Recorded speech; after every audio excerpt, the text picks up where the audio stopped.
All right. All right. Welcome to In the Bonus, a hoop show for hoop heads. My name is Av. I got my man ball player Luck here with me. And Yo, of yo, yo, course, yo. and of course, Vic handling all the technical aspects, making everything magical and super smooth and whatnot. And yeah, we're here to talk hoop because that's what we do. But before we get into all that, Luck, could you give a quick shout out, some love to the wonderful sponsors that we have? Absolutely. So yeah, I want to shout out to Total Package Energy. Yep, please. They support us. We support them. Redeem Vacations, as well as Bats Footwear. Absolutely, absolutely. Yes, sir. Yes, sir. But yeah, we're gonna jump in and set this off real quick right now. Vic, could you take us on this Hoop Streets journey? Oh yeah, looking Absolutely. forward to this. Peace. Everybody who's in within the sound of my voice, please remember to like, share, and subscribe to the show. Join the show. Comment and turn on all your notifications so every time in the bonus comes on, you can be in the bonus and discuss these hoops with us. All right, man. So we getting ready to jump into it. Here we go. All right. Donald, So is Don still in there? yeah, he's here. Oh, okay, cool, cool. All right. Yeah. I want to make sure he's on. All right, solid. All right, man. So there's the NBA in hoop streets because ball is life. And anybody who's ever played PAL ball for my New York heads, Gauchos, Riverside, college hoops, ball in the street on the blacktop, you know that basketball stretches way beyond just the pill and the lines. It's a culture, it's a way of life, and people embrace it. So I want to show y'all one thing real quick that I think we could vibe on. And this is the youngest basketball coach in history. I thought it was super cute. I thought it was really, really dope. And I said, you know what? Let's get this going and show the people the potential. Because a lot of people have a lot of issues about what we should do. Oh, and Av, have you ever heard this before? We could do more than just hoop. We could do more than just play football. We could do more than just yada yada yada. Has anybody ever heard that before? Of course, of course. There's Yeah. always, Yeah. We need yeah, architects. We need engineers. exactly. We got enough We need basketball this. players. We need that. Which is all true. Nothing phony Yeah. about that. Nothing to contest about that. But if you're gonna have a young man engaged in the game, you want to do it like this. Check it out. In the bonus, Hoop Streets.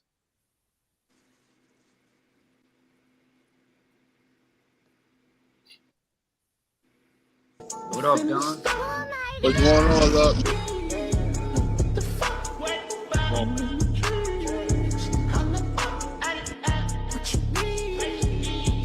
I don't know why these hoes can't stand me. I guess I'm too demanding when they hit a double coat the candy. I'm so high, no landing. Keep my neck like this steady. Rockin' this shit confetti. They all let it go on the telly. They all wanna rub my belly. I got my dogs out on. Yo, old boy took a knee. He took the knee. Y'all thoughts on the youngest hoop coach ever? I think he's like 5, and this came out a little while back, but I thought it was so like cool and something to focus on and something to aspire to for the young people. Where if you Yeah. can't participate in the actual game, you Right. could participate other ways. Y'all talk to us, man, in the streets. The In the little hoop street. general. You know, Yeah. if he'd have pulled out a towel and started chewing. No doubt. No doubt. Throw a chair. You know what I'm saying? So Word. there was a video too, like a short, not a whole video, but like a short clip of him giving like a in the huddle, you know what I'm saying, giving like a motivational kind of speech, and it was considering his age, yo, he was eloquent, like he knew what he was doing, he knew the game, and Yeah.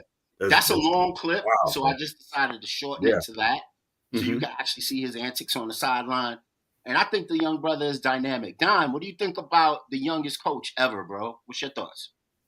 it's a neat, but I don't know. It's a unique type of situation for him, man. But you know, he's definitely being groomed. Word. Yo, Don. You think he would have survived in the Rockaway '80s trying that on the sidelines? You know what, Luck? He might have, man, survived and coaching us out here, man, because it was a little rough. He might have. Yeah, man. So let's move on to the next one, because this next one is fire as well. So everybody's had a date. Hopefully you've had a date. Hopefully you ain't no emo. You got a date, right? And you took your date to like miniature golf or Top Golf, and y'all had a nice time. You ate a little bit. Y'all chilled a little bit. Well, DJ Khaled, along with some other investors, put together this restaurant that features. They turned the concept of Top Golf into hoops, and it's called Jump Shot. Check it out, Hoop Streets.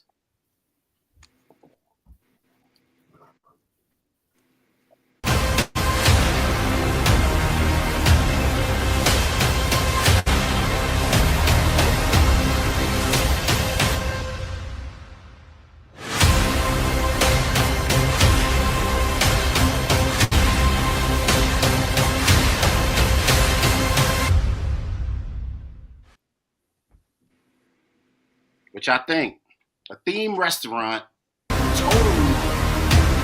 Oh, let me move that over. Let me get that out. All right. Theme restaurant totally devoted to hoops. It takes the Chuck E. Cheese piece. It takes the Dave and Buster's piece to another level. Y'all thoughts? Something. Well, definitely it's something different. You definitely might catch me in there. I might have my jersey on, sitting there eating some dinner too at the same time. Word. Yeah. Yeah.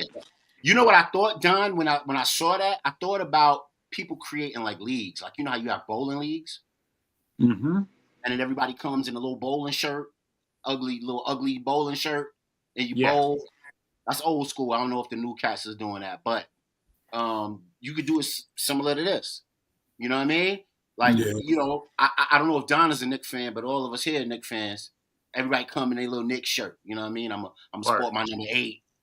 Talk my yeah. You know, it's so funny you said that, man. I grew up. It's funny. So I grew up a Knicks fan because one of my family members just actually used to play for the Knicks, Dean Meminger, back in the 70s. Oh, dope. Yo. Salute. I never put that together. That's your family. That would be your family. Yeah. His son is the news reporter for New York One. Fire. Let me give you this, bro. Word. Yeah, man. You get the bomb, bro. That's hot. Yeah. Love that. So, you know, basketball in my family has been forever, man. Yo, all right, man, real quick, because this is Hoop Street. So everybody give like a 5-second affinity for the Knicks. All right. I used to work at MSG. Av, go. What made you a Knicks fan? I was born this way, bro. My mom went to high school with Bernard and Albert King. So Woo! Fire. All right, love. What made you a Knicks fan? Man, I think I was born the year they won the championship. Correct me if I'm wrong. I was born in 72. Am I right or wrong? Did the Knicks not win in 72? There Absolutely. we go. Fire. Dope, and I was born in New York, so I felt it. Dope. All right, man. So Luck gave me this particular one for Hoop Streets. And we're going to play it real quick. Hopefully we don't get too much. But I want to feature it because it's featuring Wemby. And Wemby got some interesting things that he's doing with his time. And it's always the international cats that, you know, are doing the extra stuff. But it's really dope. So let's check this out, Hoop Streets.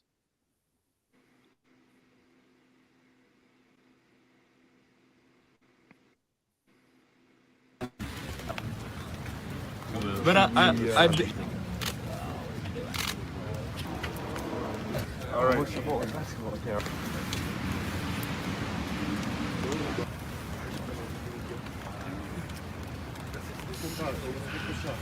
the biggest chess game of my life.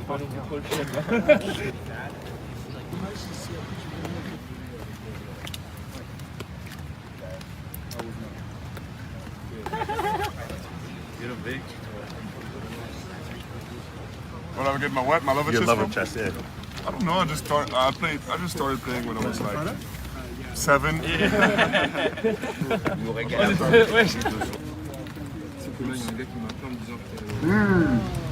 Hey. Here we go. Good one. All right, Wemby getting like it that. in. I like that. On the Bobby Fischer side of the game, brother I like Donald that. Schwartz. He lucky I wasn't in the park that day. He lucky. You know. He lucky. I'd have had to make a wager with him. If I win, he play for the Knicks. Luck. I was gonna say that, man. He, I mean, I don't know where his career is gonna go as far as his jeopardy for the team, but I think if he don't end up staying with San Antonio, I could definitely see him in a Knicks uniform. Word. Definitely see him in a Knicks uniform. I don't know if you gentlemen know. I know I spoke to Luck about it. So actually, a childhood friend of mine's, his son plays for the San Antonio Spurs. Stephon Castle. I told him about you having Yeah. So yeah, man. I'm becoming a San Antonio fan, on the side there, only because the ground roots with my boy's son over there, man. But I'm definitely rooting for the young man. And Wemby, to me, like I told my brother, Wemby he's a different breed, man. Being at 7'4", the stuff that he could do on the court. I mean, he could basically play all 5 positions. Facts. Yeah, to a degree. It's interesting. They got a nickname for those two guys playing together that they just came up with, because they've been calling Wemby the alien, but with him and Castle, they've been calling them Area 51 as a Oh, that's hot. Wow, that's a dope I like nickname. that. But they're fun to watch. But Wemby is he's an interesting dude. I don't know, like, if they can like push him to be the face of the NBA, because like we was talking about previously, it doesn't tend to be big men, you know what I mean? It tends to be like wings and coolers, you know what I'm saying, shooting guards, small forward type dudes. But he seems like an intelligent dude. He seems very competitive because he takes these games serious. Like after the games, you see these dudes dapping up, laughing it up, yeah. Wemby's mad if he lose, bro. He don't want to talk to the opposing team at all, yo. He's walking off. So I definitely like his toughness. Like I told my brother, man, his toughness is rare, man, because like I said, for somebody his height, his skill set is just phenomenal, man. Like I really I look at somebody like Porzingis and Dirk Lewinsky and all these guys, you know what I mean? But I'm like, this dude is just different. He's just totally different, man. yeah. And then like look, Don. Hey, look, hey Av, I thought the brothers in the 5% Nation was gonna run up on him. Was today's math, bro? Yo, you gonna play this white man's chess? You gonna get these L's too? Yeah. Talk about 1 to 20. What's today's math? I think that might have been the only thing that might have scared them. No doubt. Shout out to Washington Square Park. If you ever in New York, go to Washington Square Park. It's definitely an experience. What time? Where we at? We're 15 minutes in. We right on time. All right, man. Y'all want to talk about the Jimmy Butler trade? Oh, I didn't even hear about it. Or the potential Jimmy Butler trade? The potential, yes, indeed. So let me ask you guys something. My brother brought up something interesting to me where Jimmy should go. And for me, I kind of thought about it at first, like, nah. But then it kind of made sense to me. So my brother was like, the Knicks should actually trade for Jimmy Butler and trade Anunoby because he said, my brother said he felt like with the Knicks, the way the system they have right now, he was like, he said, little bro, think about it. He said, Jimmy is a player. He's a unicorn player. And he said, Jimmy can play the point. He can give you the points. And Jimmy plays defense. And he was like, his perimeter skill defense will fit the Knicks. And also, you talking about now having to guard Brunson, having to guard Cat, having to guard Jimmy, having to guard all these other players, Hart, and the rest of these dudes on the team. What Boston gonna do with that? Mm. What Boston gonna do with that? He said the only thing, like I told him, the only thing that's gonna hurt me right now with the Knicks is their bench. I like some of the players that they have right now, like Aden Shambit and a couple of other players they have. To me, I think the Knicks need another forward that can come off that bench and score, maybe get them 10, 11 points, whatever, what have you, and give them that recognition. Now, he was like, maybe they should do some type of three-way trade. You get Jimmy Butler here. You get Austin Reeves from the Lakers. And now you're looking at a team that, like I said, again, I think the Knicks right now, to me, they're missing one more player on that team. But if you add Jimmy, I think they can actually beat the Celtics. Actually, I think you make the Knicks as versatile as the Celtics if you added a Jimmy Butler. But Av, tell us some more of the teams that might be in the running for Jimmy Butler's services. So we all know Jimmy is originally from Texas, but some of the teams that they've been talking about were Golden State,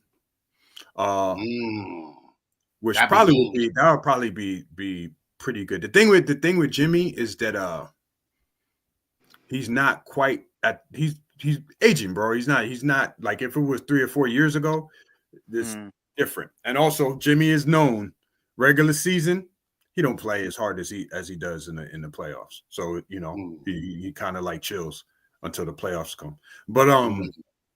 But yeah, they was talking about Golden State, and they were talking about the Rockets, because the Rockets have their issues. They're one of the best teams in the league right now. I think they're second in the Western Conference right now, almost purely off of defense because they don't have that guy. You know what I mean? They got some good players, great young players, but they don't have that one guy at the end of the game that you need to close the game out for you. Maybe Jimmy could still be that. You know what I'm saying? For them. But the funny thing is, though, that Shams Charania, who's like the quote-unquote media insider, you know what I'm saying, that breaks all the breaking news and whatnot, was talking about all these possibilities with Jimmy. And then him and Jimmy's agent got into it, like literally arguing online and commenting about each other on some personal, like you could tell some personal stuff, you know what I mean? Like they've had beef before. And it got to the point that Pat Riley actually issued a statement saying that we are not trading Jimmy Butler. And we all know that means absolutely nothing in today's NBA. But I think the best team for him to go where he would have the most impact would probably be Golden State. I don't think, like, I kind of get what people are saying as far as like him coming to the Knicks. I would not trade him for Anunoby, though. I think Anunoby is probably, he may be the best wing defender in the league right now. I think Jimmy was at one point. Hey, that's high praise, bro. Hey, of the Knicks, bro, like, you know what I'm saying? He's been the most consistent Knick at doing his role for the entire season. If you really consider the beginning of the season, you know what I'm saying? When things weren't necessarily clicking between Brunson and Towns initially. But he's a key part of the team, in my opinion. If Jimmy was the type of dude that would come off the bench, that would be perfect. But I don't think that would ever happen at this stage in his career. I think he wants to go to a contender, and he wants to be a part of a winning situation. You know what I mean? Yeah, I agree. All that I agree with for sure. Yeah. You know what I mean? It's funny because Vic definitely brought that up, and I was thinking in my head like, nah, that ain't happening. You know what I mean? Because the way Bridges is playing right now, like Bridges looking like he's getting on his stride as a defender and an offensive player now. Mm-hmm. I was like, that might, the only way it will work is like Don was saying, is if they made that trade that he's talking about, and then Bridges fall to the backcourt. You know what I'm saying? Like to shooting guard or what have you, even though we got Hart, who's playing very well as well, What about making him a six man? Who Bridges? Yeah. Was he correct? He could fill it up. Yeah, he could. But the great what if, right? What if? That would be great. Great what if. Hey man, stay tuned for the What If series within the in the hoops in the bonus hoop show. Stay tuned for the What If series. We coming back to you with that. Oh, big time. Really, really dope. So that was a great segment. Let's get ready to move on.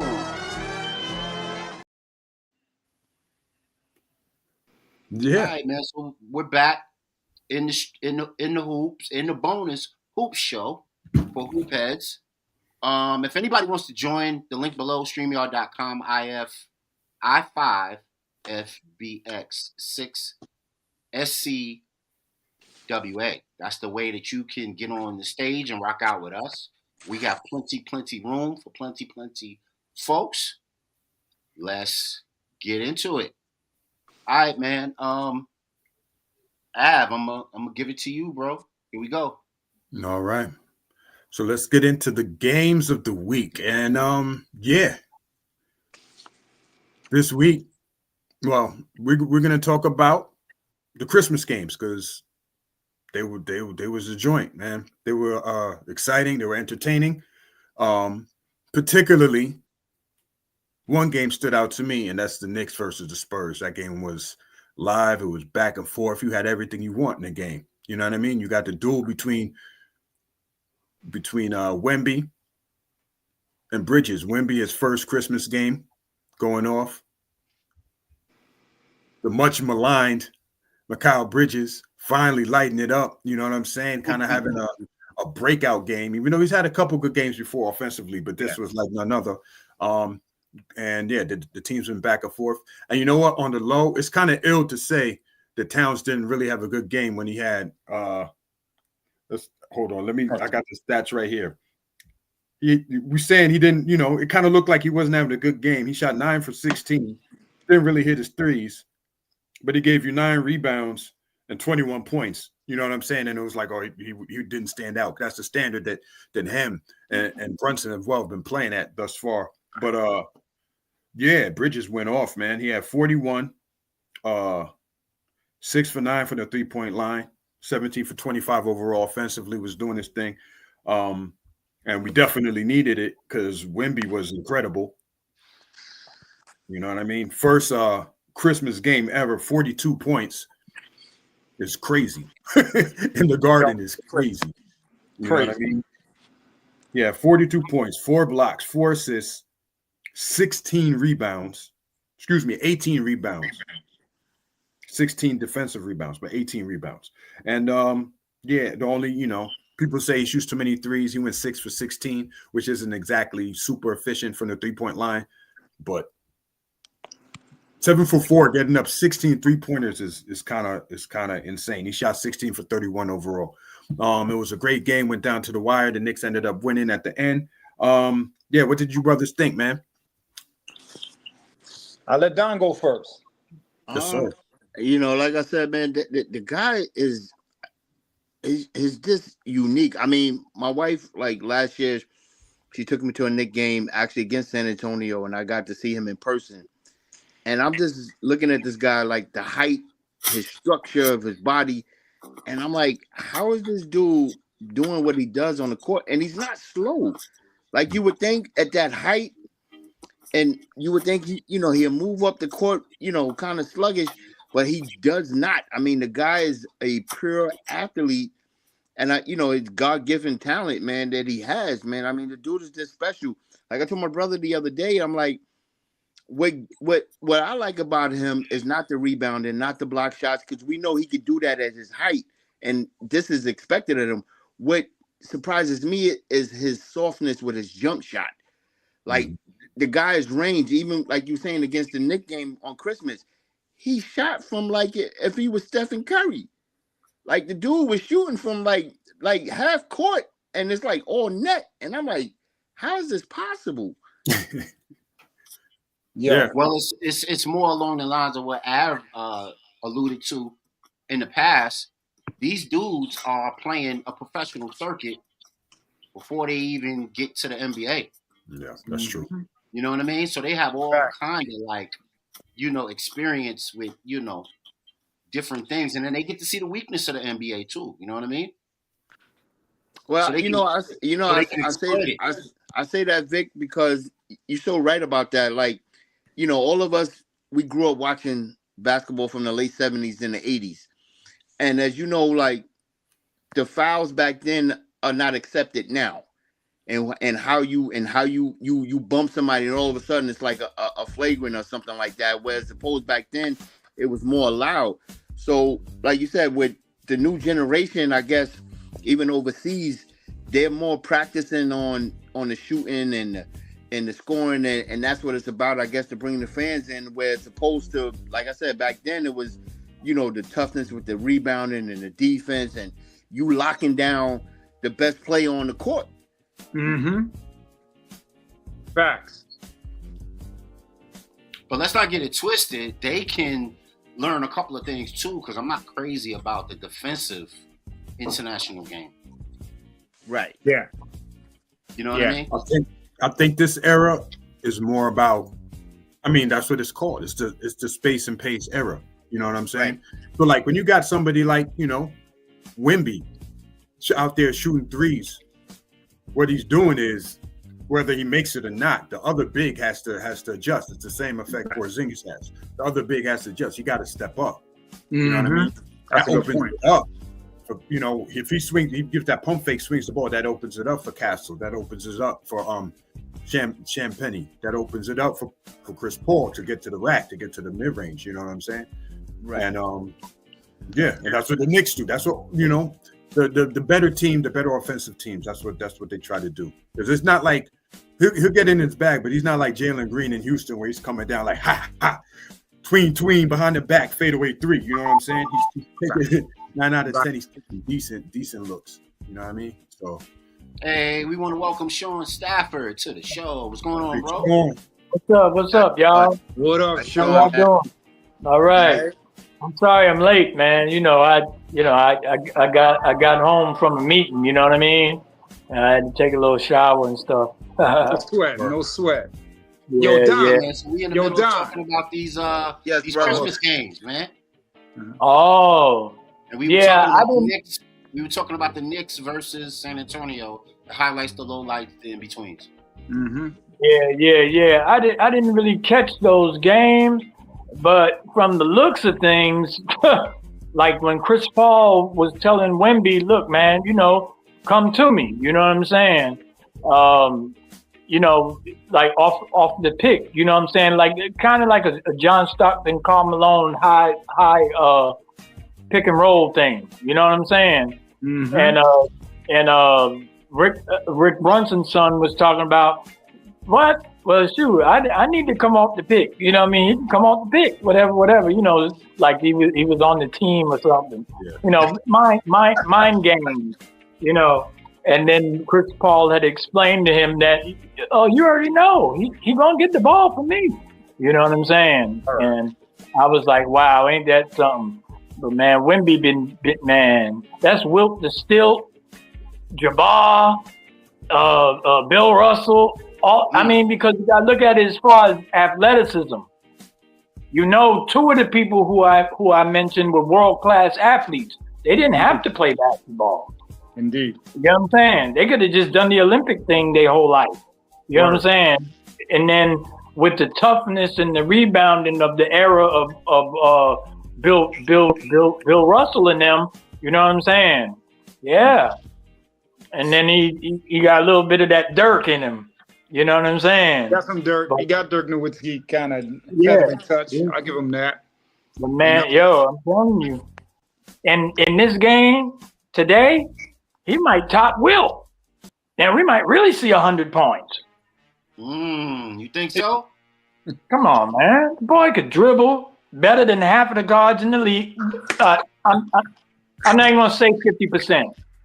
I'm not even going to say 50%. I'm going to say more than 50%. 75%. Come on, Sean. Come on, man. Too hard right now. Come on. Sean. No. Wait a minute. Oh, so hey now. Listen, that's bad. Like, listen, if he could dribble more than half, that's bad, man. Because I was gonna ask you guys, man, like with some of the players, like I said, from our era, who are some of the players that y'all think can survive in the '80s era that play right now? That's a whole show, bro. That's a show, bro. And I've had the reason why I asked this because I've had this conversation with a couple of my friends, and I battled through it only because some of them were like LeBron and Durant and some of them, and I'm scratching my head because I'm like, even honestly with LeBron, I don't think he would have survived. No.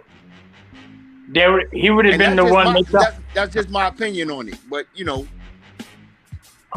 No, serious though. No, he wouldn't have never survived. You know why? Because you had Rodman.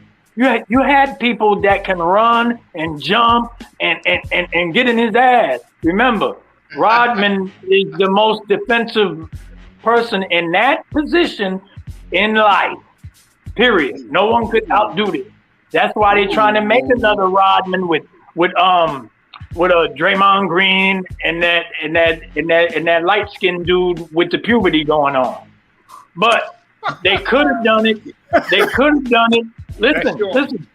They could have done it with JaVale McGee. JaVale McGee was the closest. And what's that boy? That's my boy too. He played with Durant. He went to school with LeBron. Michael Beasley. Easily. Them two right there can make Rodman. The rest of these cats, come on, man, suck. Yeah, if you put them together. Yeah. Yeah. I battle with this. I battle with this with a couple of fellas all the time, and I said this. Like I said, I don't think Durant would have survived. He too damn soft for me. I don't think Devin Booker would have survived. And I say this because, like, to me, like I said, we all come from that era. To me, Devin Booker, if y'all remember a guy, I'm gonna bring up his name. A lot of cats don't think of him to be, I don't say he was a superstar, but he was a good player coming off the bench. To me, one of the best six-man ever, Vinnie Johnson. Oh, yeah. Yeah. The microwave. Yeah. Absolutely. Yeah. So it's like, to me, I'm like, and I love, like I said, I love a lot of these players nowadays. I don't think Stephen Curry would have survived. I think he would have been a bench player.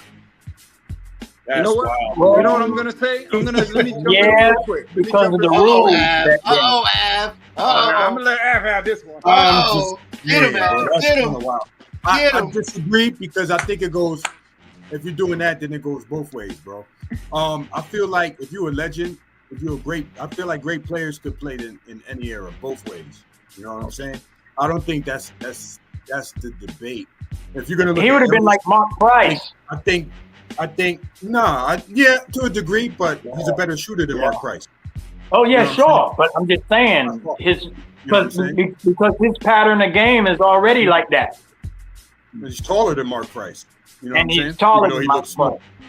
Yeah, but I feel like that's not the I think that's where the debate gets twisted because people like focus on the legends to see great players are going to be great players, you know what I'm saying, regardless of the era. I think it's more like we look at the dudes, the average, the median.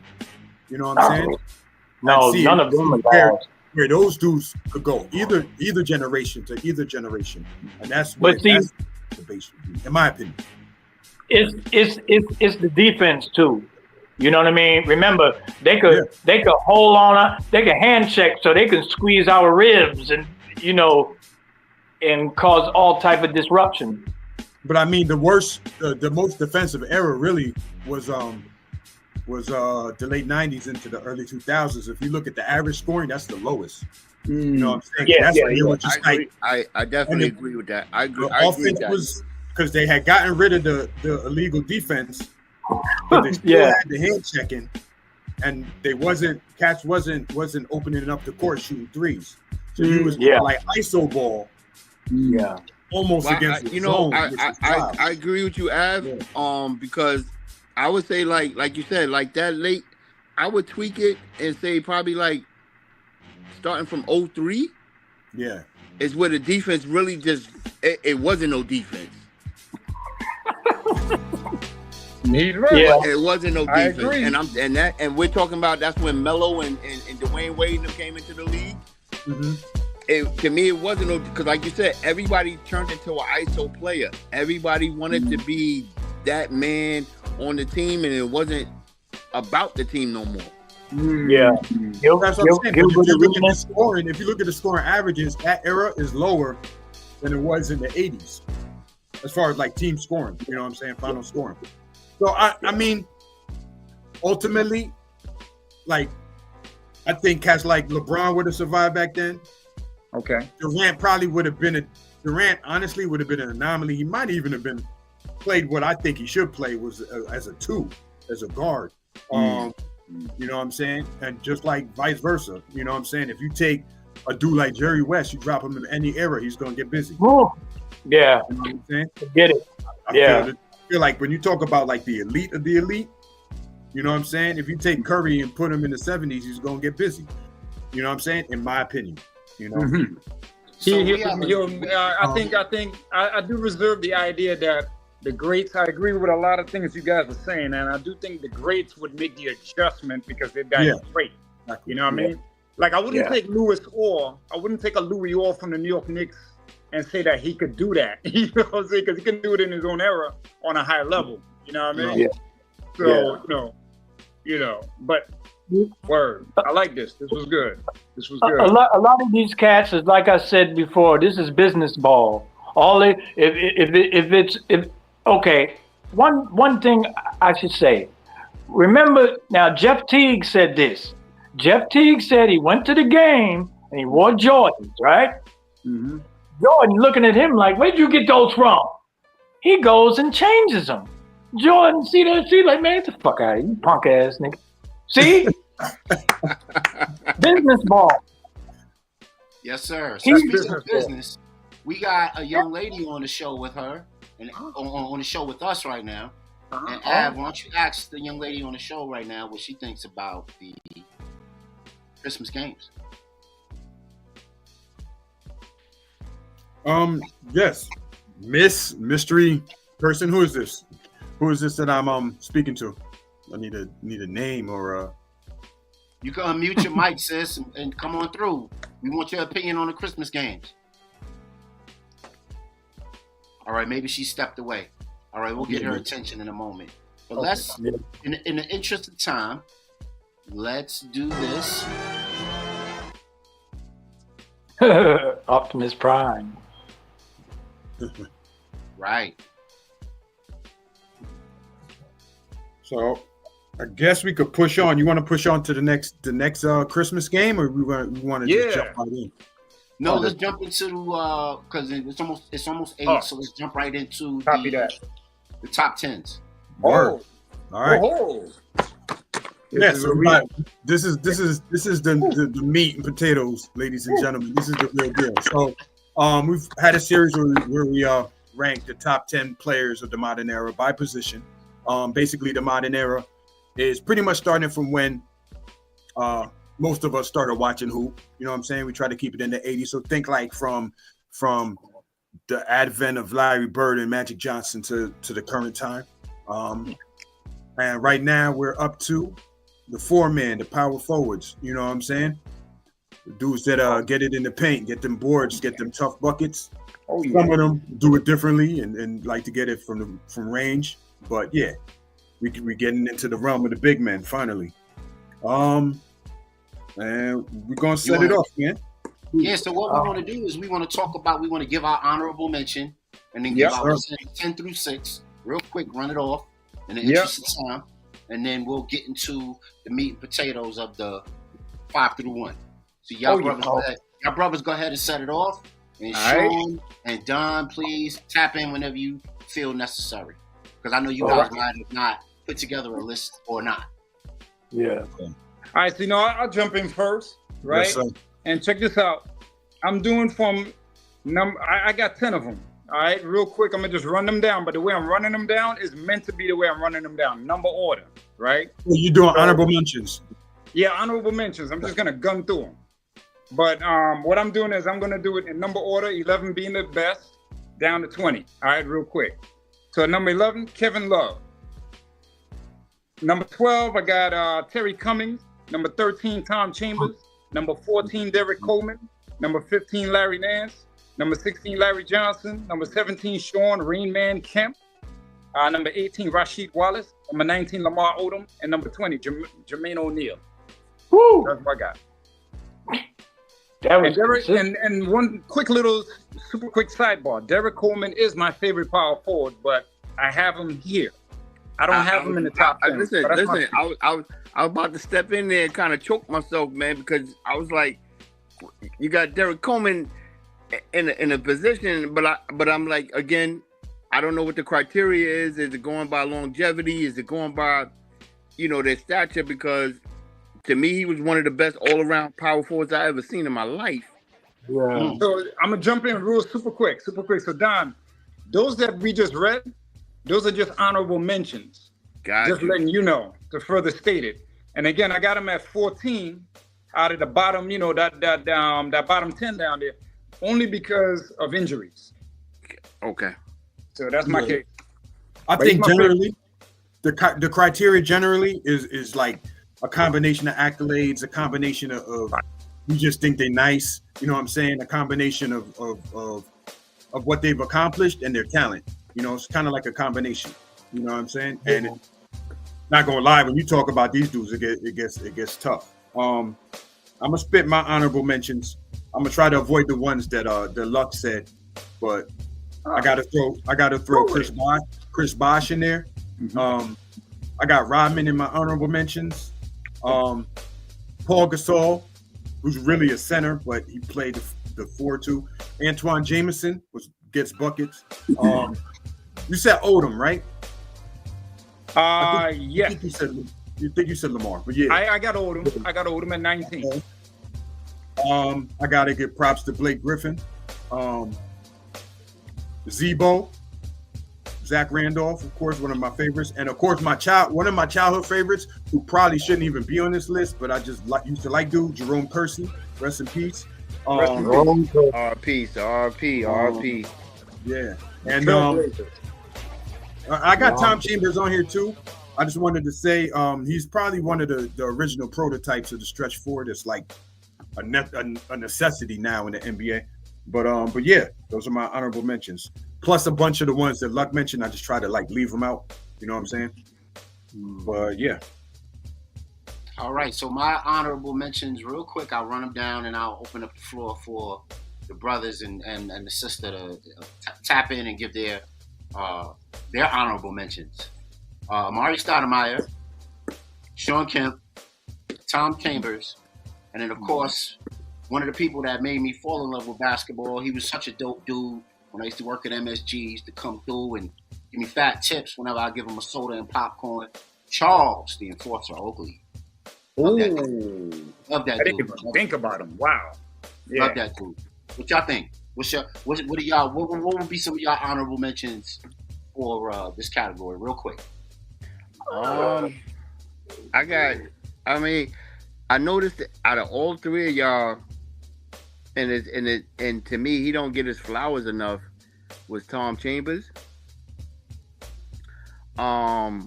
Even when he was, I'm talking about before he joined the Suns, when he was with the Supersonics. The dude was a beast.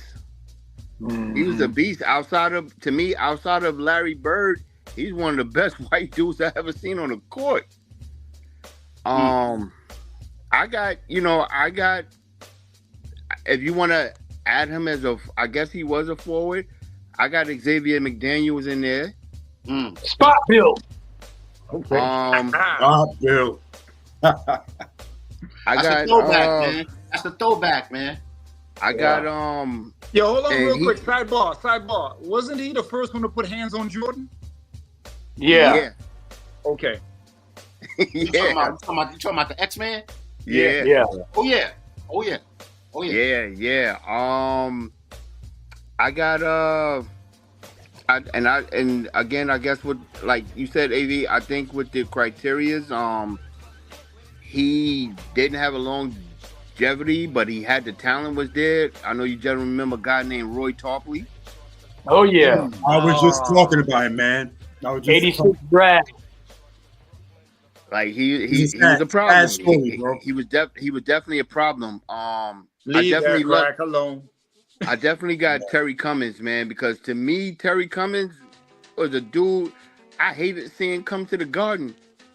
Because I knew when he came here, he was going to give us almost 40. And you notice I called him, right? You notice I called his name. Okay. I used to cry to my uncles like, man, like we play the Bucks. Like that Buck team to me, like with Terry Cummings, Sidney Moncrief, Paul Pressey and all them dudes, I'm like, man, come on, man.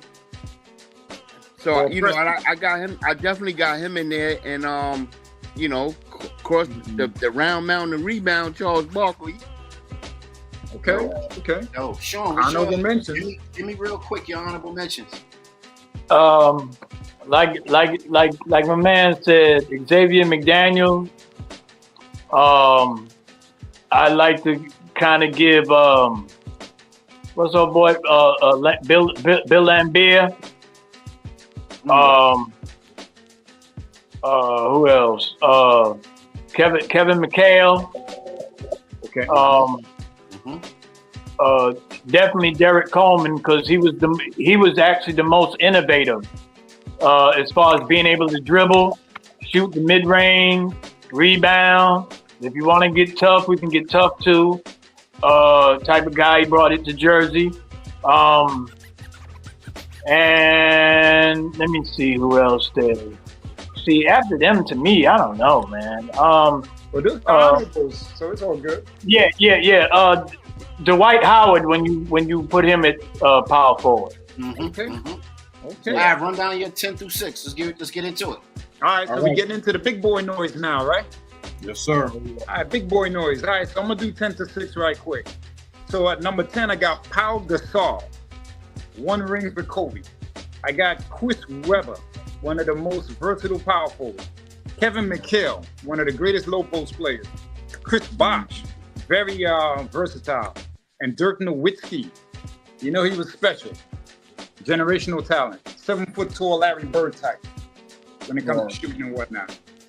Right. All right, Av, run yours off real quick. All right, number 10, I got the often underrated Amari Stoudemire. Pick and roll machine, almost as good as Carmelo if you look at the numbers of the pick and roll. Number 9, just like Luck, I ended up with Chris Webber. Number 8, just like Luck, I ended up with Kevin McHale. Wow. Number 7, I got Anthony Davis. He's really a freaking center, but he's kind of a punk, so he prefers to play the 4, you know what I'm saying, because he gets the matchup. But he's tough, man. He's tough. And defensively, he's a problem at the 4. And at number 6, I got a guy I'm not a fan of, the pedophile. You know what I'm saying? I'm not going to say his name, but he scored too many points for me to not put him on this list. You know what I'm saying? And y'all probably know who he is. The mailman. I'm going to say it. Yeah. We already knew when you said it. Yeah. I'm not knew.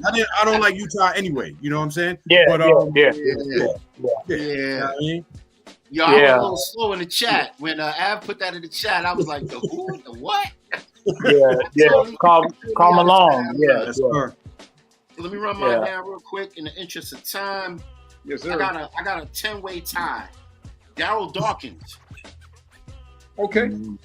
I got Bill Walton. I got Chris Bosh and Kevin McHale, all that tied at 10. Okay. I got C Webb at 9. I got Rasheed Wallace at 8. I got Grandmama at 7. And then I got Dirk at 6. Okay. All right, brother. Well, Sean, what y'all think of our 10 through 6? I think I agree with all you guys right there, man. The only guy I'm gonna throw in there again. I mean, he was a hybrid type of a player. I mean, he could play both power forward and small forward. Is my man James Worthy? Okay. I ain't gonna lie, bro. I kind of consider him like a small forward. You know what I'm saying? But if he was power forward, he's definitely top 10 in this. Word. And I gotta throw in one more hook shot too.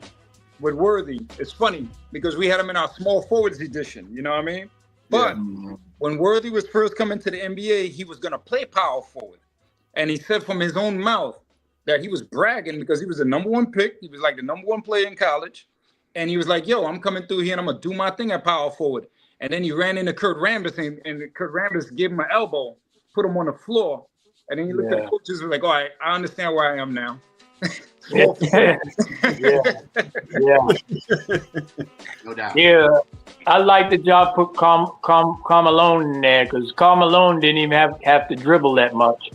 He just Stockton, him and Stockton had a system that they can both get off on the pick and roll. So it was just great stuff. You know. All right, so we'll be creeping into the 5-to-1s, huh? Yeah. All right, this is where it might could get a little messy right now.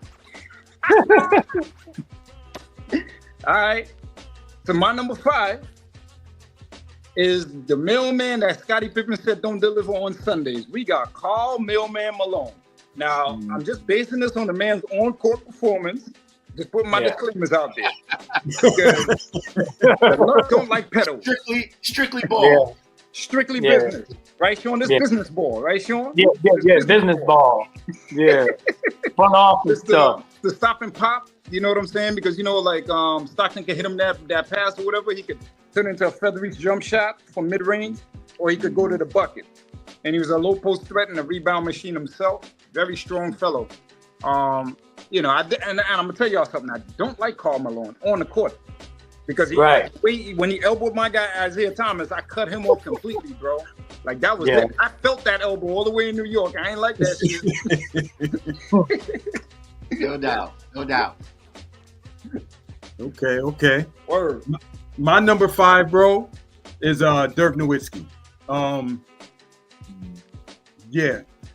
I had to put him there because he kind of revolutionized the position and taking elevating what Tom Chambers did, and he got one of the toughest rings ever, bro.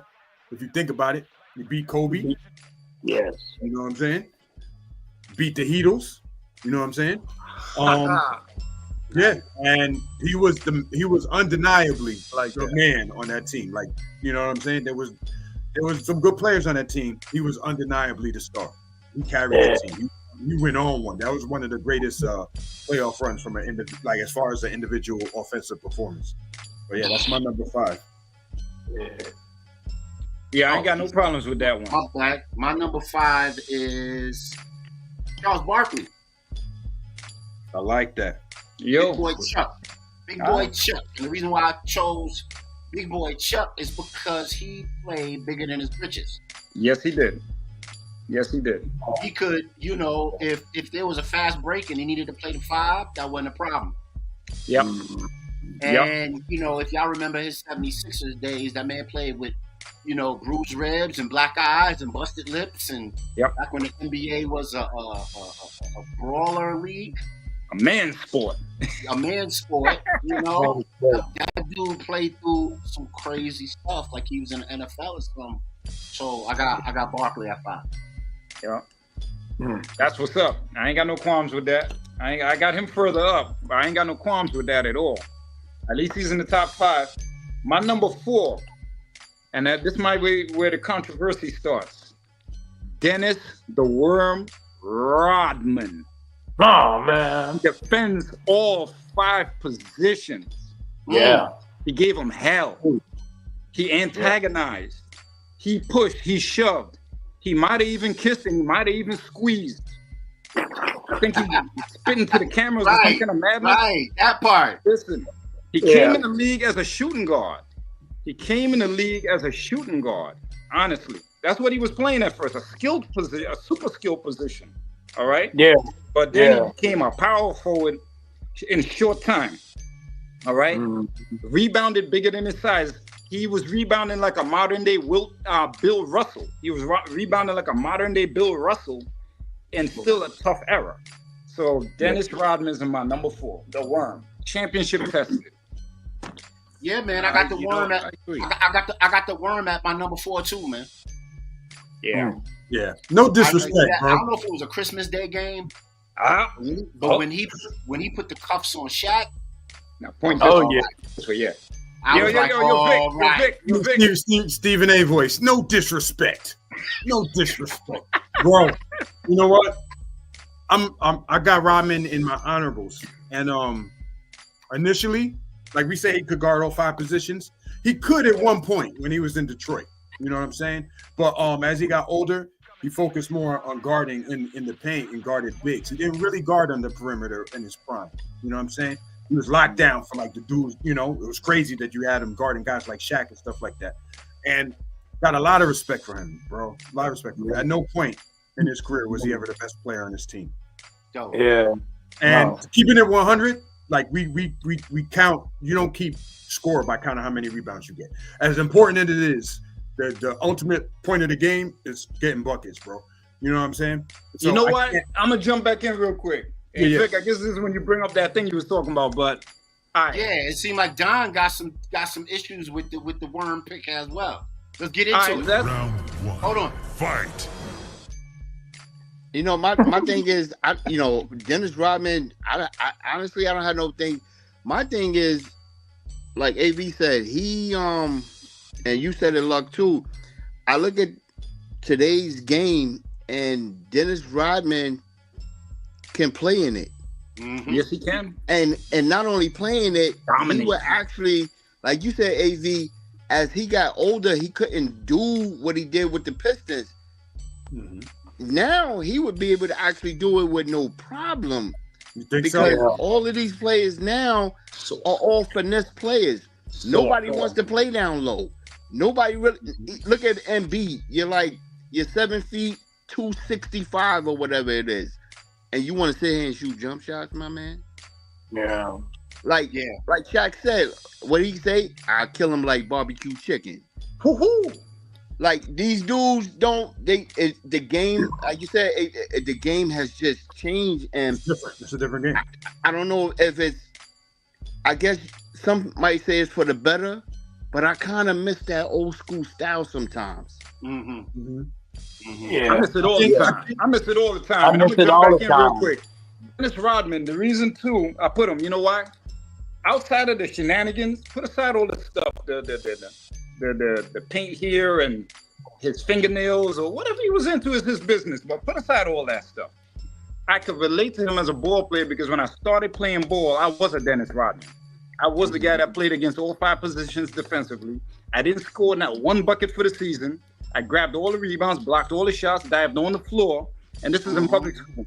And I won my first MVP doing just that. My only bucket came at the All-Star game. One bucket for the entire season, and I won MVP. So I could relate to Dennis Rodman on that level. And I'm, It speaks volumes. I think I come from the era where some players didn't have to score to affect the game. That's what I'm saying. Right. All right. I'll leave my piece of that. Let's get into 3 through 1, man. Hold on now. Let me get my number 4 off. Can I get my number 4? Round 1. Fight. Oh yeah.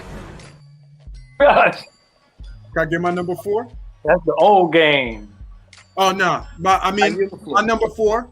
To reiterate Oh, yeah. what you were saying, Vic, my number 4 is Barkley. I'm not gonna go deep into him, but he got a lot of ill ass nicknames. So I just want to read them off real quick. Go ahead. You know what I mean? Because we all know Sir Charles. We all know the round mound of rebound. The Yep. Chuckster, the Chuck Wagon, the Prince of Pizza, Wow. the Incredible Hulk, the Incredible Yeah. Hulk, the Leaning Tower Pizza. Yeah. Then it gets crazy, yo. They got the bread truck. They called him Boy Gorge. Woo. Yeah. Wow. Like Love that. Boat. That's I dope. like That's dope. The Boy Crisco Gorge, Kid. The Crisco Yeah. Kid. Crisco that's crazy. Kid. Yeah. So yeah, but no, I feel like in this, I feel like because of the show and because of the comedy and all that, Barkley gets underrated by a lot of Yes. the youth now. I agree. Yeah. Yeah, But absolutely. He was a freak of nature, bro. He was serious. He was was what serious. Zion is supposed to be right now. Yeah. Right. Yeah, thank you. I agree. Yo, Vic, drop a bomb. Thank Vic, drop a bomb. I agree. He's going out like Larry Johnson right now. Yeah. Without it. Drop a bomb. Drop a bomb on that one. Yeah, man. 50 baby mamas. And yo, Barkley also he beat out Jordan for MVP, bro. Yeah. Oh, yeah. Bang, bang, bang. You know what I mean? Right. Deservedly. Went on That's saying feet. a lot. Yeah. That's saying a whole lot. That's saying a whole lot right there. Yeah. Yeah. But yeah, Barkley was the man, bro. He's And his crazy flyers man, but kicks. Barkley was the man. He had the flyers kicks on then too. He said, "Yeah, Jordan, I got the MVP and my kicks is better than yours." I bet he's stronger. Blank. Listen. Love the Barkleys, bro. Love them, man. I saved my little breakdancing pennies to get me a pair of Barkleys. Stop lying. Wow. My little breakdancing joint in front of C-Town. You know what I'm saying? Yeah, C-Town. I was about to say that. Yo, Uniondale Avenue. Yo, you hit that 5 o'clock bus when all the people come off the train in the bus. You bust a move and you get your little quarter. That's a lot of saving up for them Barkleys, though. Hey. Go ahead, y'all. Go ahead. All right, Yo. Luck. Send it off number 3. So you know what? This Barkley's night. Because guess who I got at number 3? Sir Charles Barkley. The man that blocked Patrick Ewing's dunk with 2 hands. Charles Barkley. 6'4", can handle the ball in both hands on the dribble and drive. The Charles Barkley that grabs a rebound, a round mound of rebound, and goes from coast to coast, Coast to coast, and passes all the ball players, big and small, and bangs it with 2 hands. Or that classic tomahawk dunk that he used to do at 6'4". That swinging tomahawk off the ground. Word. Yeah. That Charles Barkley. The Charles Barkley, like you just pointed out, that beat MJ, not Air Jordan. He beat MJ for the MVP. He did something that I only wish Clyde the Glide did in 92 when he came second runner up. I wished.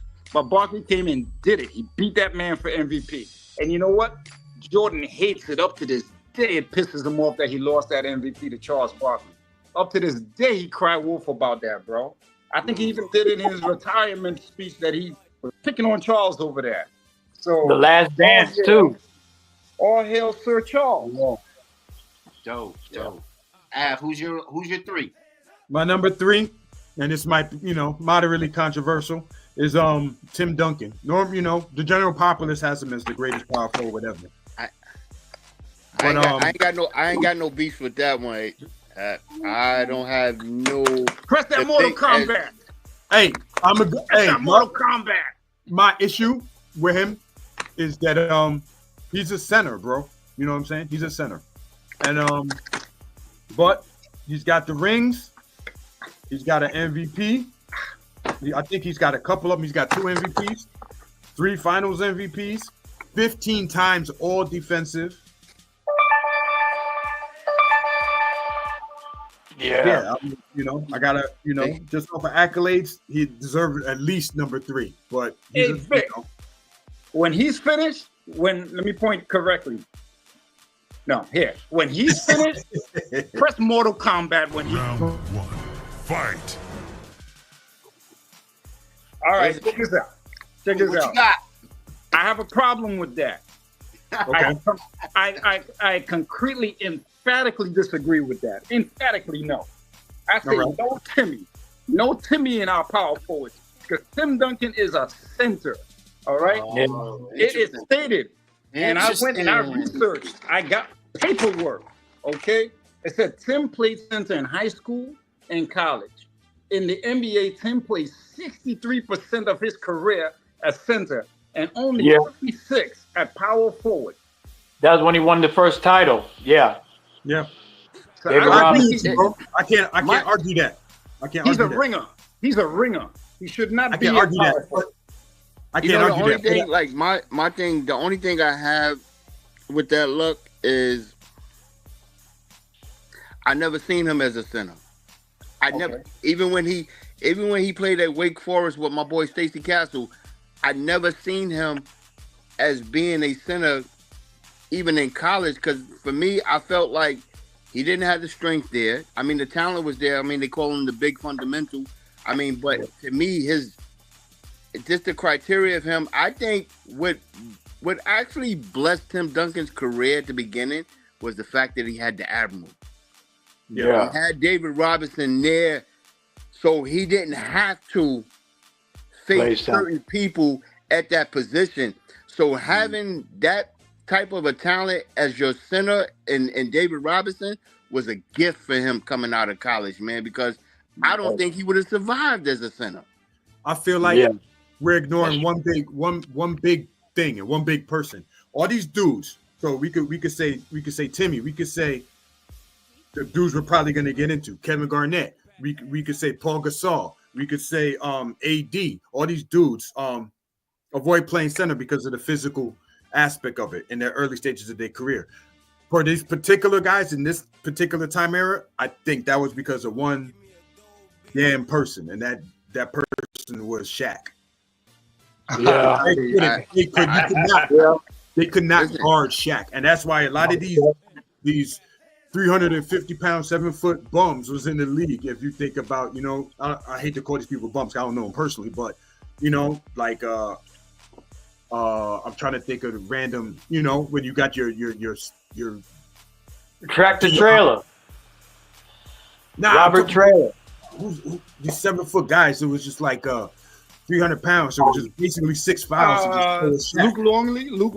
Who else? Luke Longley. You had Brian Williams. The Williams brothers. Just a bunch of dudes that was big. Gareth Gasol. You had Gareth Gasol. You had Dwayne Census. All these dudes. Like you said, AV, you 100. I agree with you 110%. Shaq, and that's why I always say I push Shaq up there with everybody, because this dude had to play against, to me, one of the best centers ever in Elijah Wan. Yes. You had to play against Patrick Ewing, who Shaq said to him, Patrick Ewing was the one that gave him the most fits. Yeah. Yeah. Believe it or not, he said, and this is stated in comments that Shaq has done in interviews, he said out of Elijah Wan, Admiral, and all these other guys, he said Patrick Ewing gave him the most fits. Yeah, because he walked the dog with him a lot of the games. He had all. Patrick Ewing had it all. That's why I got mad when they got rid of Mark Jackson and Rod Strickland, because in the rebuilding stage of Jordan, when Orlando Woolridge and them was on there, when they was losing, right? That was their chance to win one. Mm-hmm. In that time frame. Even though, you had Magic in them, but you gotta understand, Doc J just won one a few years prior. Mm-hmm. You understand? Now you got two talented guards, two in a row from New York. You played in Boston. You see what I'm saying? And you played for Georgetown because you're a Boston high schooler. Now, you was tough from the rip. They were tough from the rip, mentally. Then you had Cartwright. Then you had Kiki Vandeweghe. You had, come on, man. And then Skywalker. Yeah. Come on, man. Yeah, let's keep it pushing. What's up with did I give mine? I didn't even give mine. No, you gotta get yours off. All right. Yeah. So I'm not gonna go Duncan. I'm going to go Giannis. Okay, no qualms. And the reason why I say Giannis is I think he's someone with the build and the frame and the mentality who could have played in any era. Okay. I think he would have adjusted his game in the 80s, 90s. And he's a power forward. 80s, 90s, half court, double it down. I think he proved himself that he could learn the game in, tangential ways so that he can be the best he could be. I'm very impressed with his, with his progress as a player.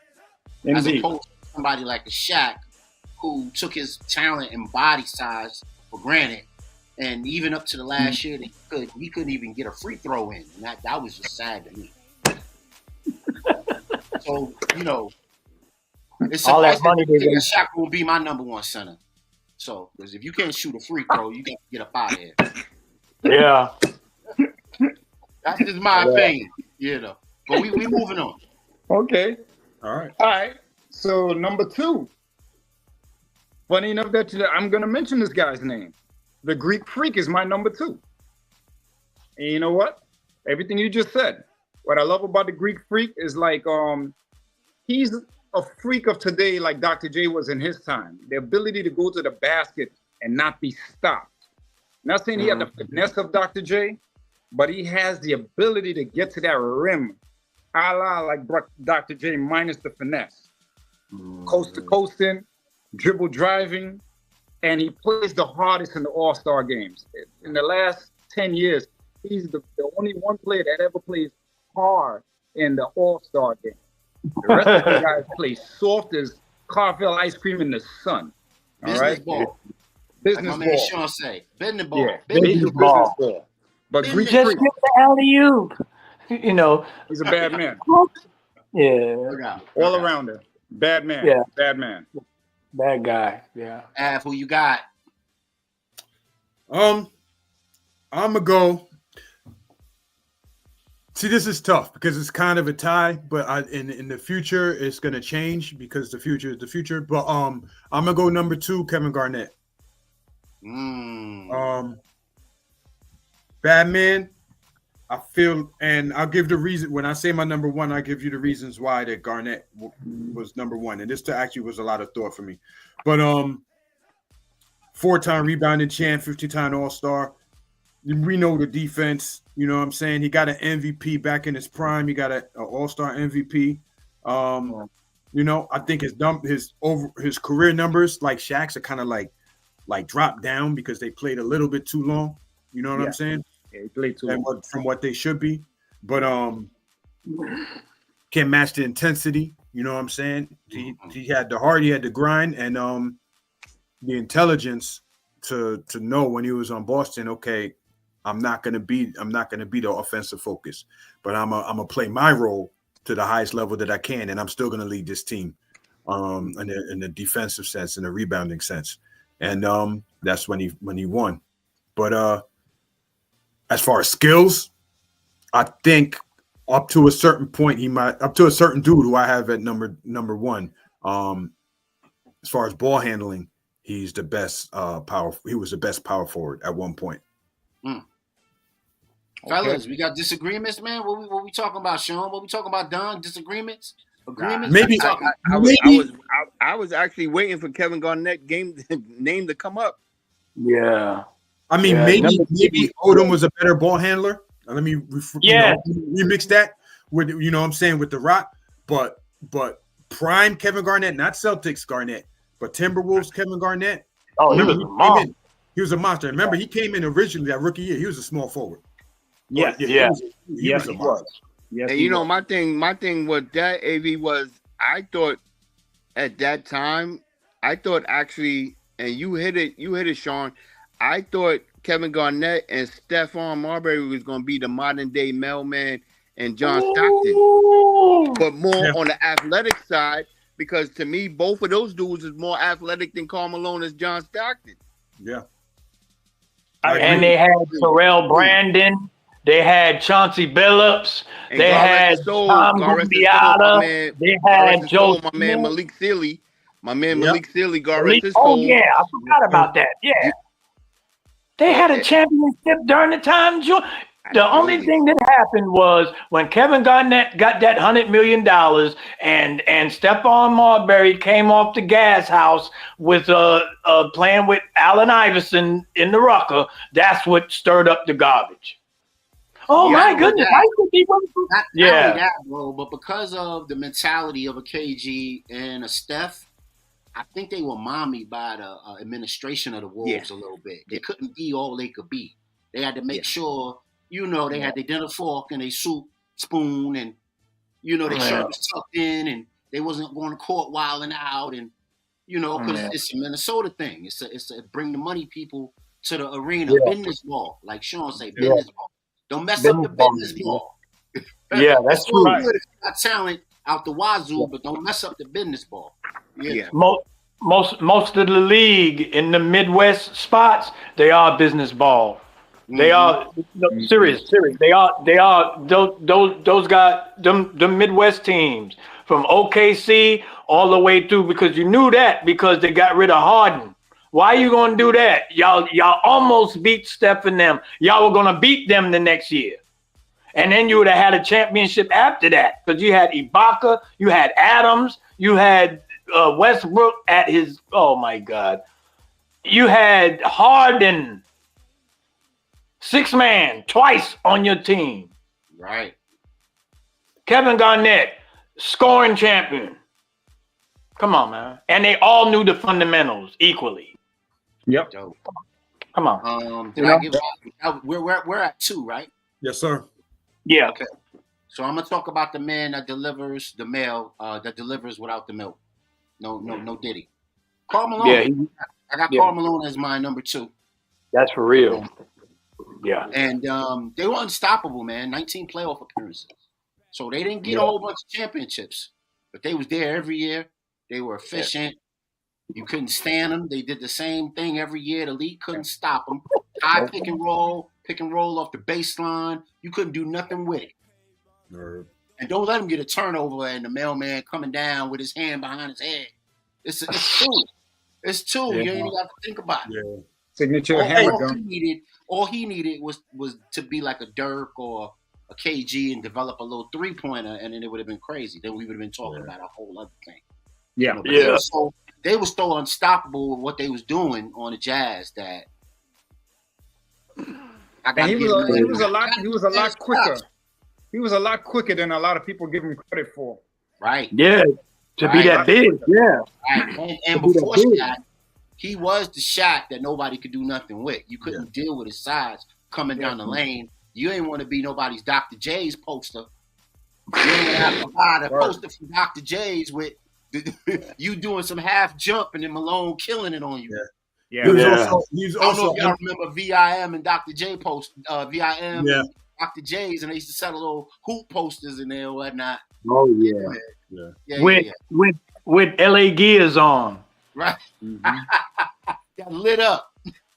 Them was the best ones though. Yeah. The off-white, because that's when the off-white color really came into play. I ain't gonna hold you.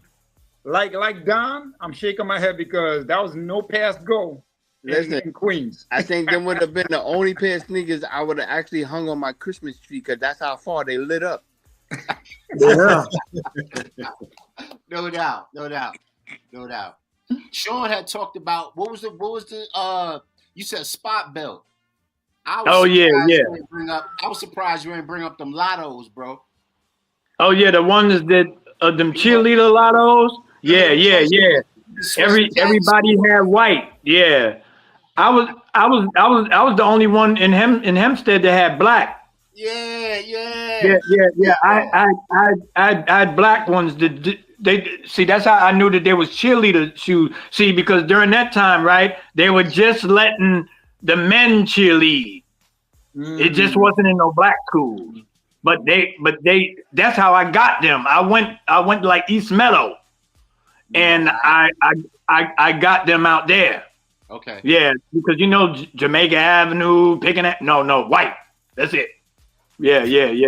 But because they didn't really know them was cheerleading lottos. Yeah, and they was the best.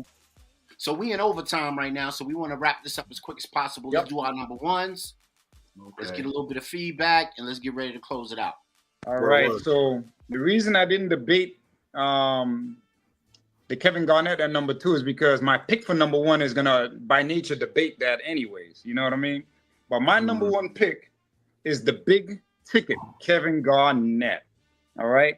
And he average read most of his accolades. The one accolade I can't recall if he really highlighted is the 9-time all-defensive first team. That's huge. That's huge. So you're looking at a man who put in 22 seasons. He was 6'11", mind you, and 240 pounds, right? 22 seasons, 18 seasons as forward, 18 of them. 4 as center, coming down the turnpike from the time he got on the Celtics. That's when they started demanding him to play that position. And he played it admirably. You know what I mean? And like you said, this is a man that came in there as a small forward. See, he was already a freak of nature at 6'11", playing small forward, first walking in. Very quick for his size. Everything you mentioned before. You know what I mean? The reason that I wouldn't have put a Giannis at number 1 is because Giannis' career is still going. You know what I'm saying? Because we don't know if an injury could take that guy, because that guy loves going to the bucket all the time. You know what I'm saying? it's like high prone injury type of risky business for a guy that size. The way he drives the back of with that Euro step, with the feet going in different directions. You know what I'm saying? It's like, it's real, you know, it's still experimental time with him, but I can understand how someone could put him at number one, because at power forward, he may arguably be the youngest all-star at power forward to win a championship as the franchise player. Arguably, I don't know, arguably. But Kevin Garnett's my number one. His career is over with. He's tested and proven, and I agree with you. Point this way. I agree with you. He did stay a little too long for my liking. I like seeing my guys go out in their prime. Michael Jordan averaged about 22 points leaving. Clyde the Glide averaged 18. Dr. J averaged 16. Kobe scored 60-something points in his last game. I like seeing guys go looking good. But with that said, I yield the floor. All right. Well, I agree with what you said. I hold Kevin Garnett in very high regard. My number one, obviously, is your number two is Giannis, and because of the reason that he accomplished what Garnett couldn't. He won as the man on his team. You know what I'm saying? And this, before he went and formed a quote unquote big three super team or whatever. Giannis did it without doing that. Eight-time All-Star. He has more MVPs than Garnett. He has 2. He has a Finals MVP, obviously, and obviously his career's going on. You know what I'm saying? He's not a slouch offensively either, but I think offensively it's weird because he's not. He don't got the touch Garnett had, because Garnett had a jumper. Everybody knows that Giannis is going to the bucket, and still nobody can stop this dude. He's leading the league in scoring, bro. Scoring like 30 points a game, just going to the bucket. It don't make no damn sense. No. Hey, man, he's going to have to develop a jumper, man. Them knees is going to be crying in a minute. Hey. He's scoring 32.7. He's scoring 33 points a game, dunking on people's head, bro. He was like, okay, y'all shooting threes. Just like Jack used to. Yeah. Yo, Vic, drop a bomb. Vic, drop a bomb for that man. He's right. Drop a bomb for that one, Vic. Hey, yeah. You shoot threes, okay, I'm going to dunk on you 15 times. You know what I'm saying? That's what he's doing. And you know what? I got to jump in real quick. I only got props. I got to give props because you know what? Not for nothing. Let's all admit right here, right now. For guys like us, and I'm going to say definitely me, basketball purists, I have to appreciate the way this man is scoring his 33 points a game. He's old. Yeah. We love old school. We love old school, right? I mean, he's doing it like Dr. J and them. Yeah. Jesus. I mean, and he loves hoops, bro. If you look at his storyline from where he came up, it's crazy, bro. Like how poor this dude was. You know what I'm saying? They talking about they was getting kicked out of the house and they had to take the refrigerator with them, and they had it on a skateboard in the street at the middle of the night. You know what I'm saying? Like, it's wilding, bro. Yeah. But yeah, the dude is he's just a ball player, man. I appreciate that. He's just like a really Greek, and he's really Greek. No, he's really Greek. That's why he got that Euro like that. Yeah, his Euro is like how Sarunas, Marcellonis, and all of them came in. Ginobili, all of them. You could tell he. Like maybe his summers, he played FIBA ball too. They just ain't saying too much about that. Yeah. Because that's a requirement. Vic, who you got? Number one. Oh, number one. The big fundamentals, man. I got Tim Duncan. All right. Well, I ain't gonna say nothing because I already laid my case against that. But hey. Yeah. And I knew we had some disagreements about it. So when I put the graphic together, I tried to honor all of our choices. No doubt. Yeah, that's cool, though. I like that. Yeah. Yeah, man. All great players. One thing they all got in common: they're all great players. Yeah.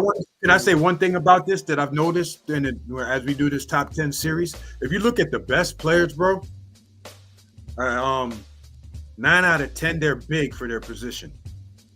There seems to be a theme. Like when we did the small forwards. If you look at dudes like Dr. J, LeBron, Larry Bird, you know what I'm saying?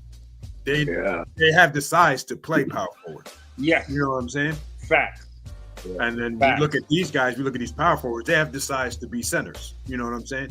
Yep. But you know, even you look at the greatest point guard of all time, Magic Johnson. You know what I mean? He's huge. But it's just a thing I noticed, man. Yeah. I mean, to second that, you know, you got Penny Hardaway, man. Yeah. He could have easily played small forward. Big for what he was what he was made to do. I would have liked to see him get on a team, maybe with Stoudemire that played in Portland, and been like a 2 guard. That would have been crazy on people. Yeah, that'd have been crazy. But stay tuned.